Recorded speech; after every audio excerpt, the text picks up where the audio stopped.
This was her second flight. Le 17 août 1996, la fusée Seniorka décolle du pas de tir de Baïkonour dans le Kazakhstan. À son bord, 2 cosmonautes russes et Claudie Andreadé, première femme cosmonaute française.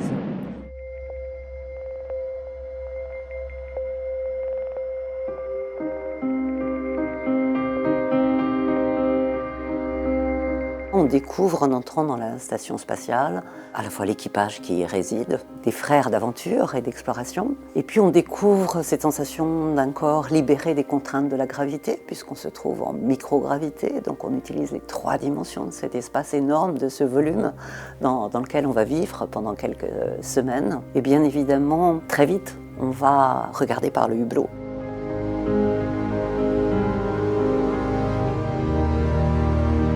On est frappé par la très mince couche d'atmosphère qui sépare la planète bleue et blanche de ce cosmos noir. Et on sait bien que c'est cette mince couche d'atmosphère qui permet la vie.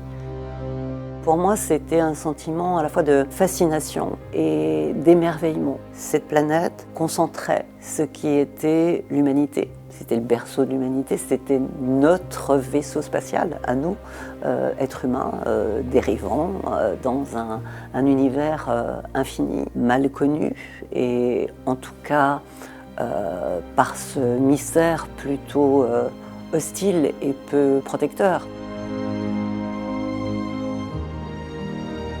La fragilité de la planète, sa vulnérabilité, ça nous remet en question, nous aussi, êtres humains, dans cette notion de finitude. Nous ne sommes que des petites choses. On voit aussi, quand on regarde la planète, la force de la nature.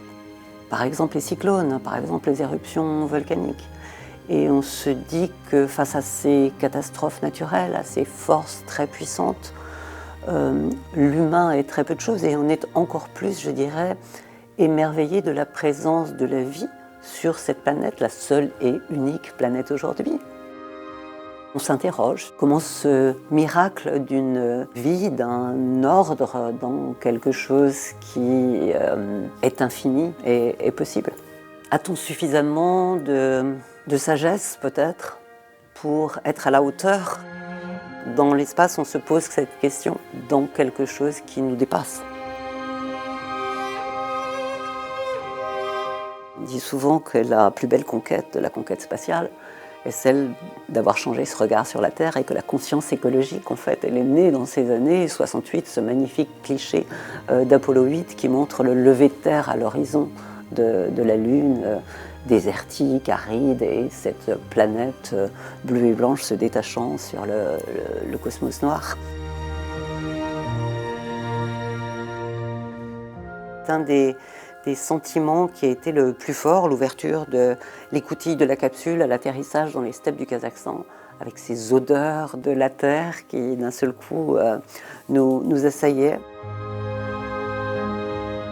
Ce voyage dans l'espace, c'était cette prise de conscience d'une appartenance qui nous dépasse en quelque chose d'impalpable, de mystérieux, de fascinant, qui est l'humanité.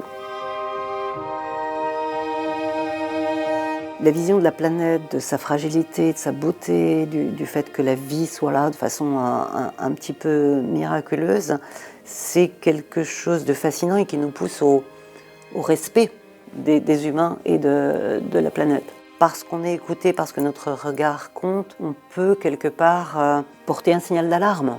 Ne vous pensez pas tout puissant, retrouvez une forme d'humilité, vous pouvez contrôler certaines choses mais pas tout, donc restons humbles et surtout soyons respectueux. Attention.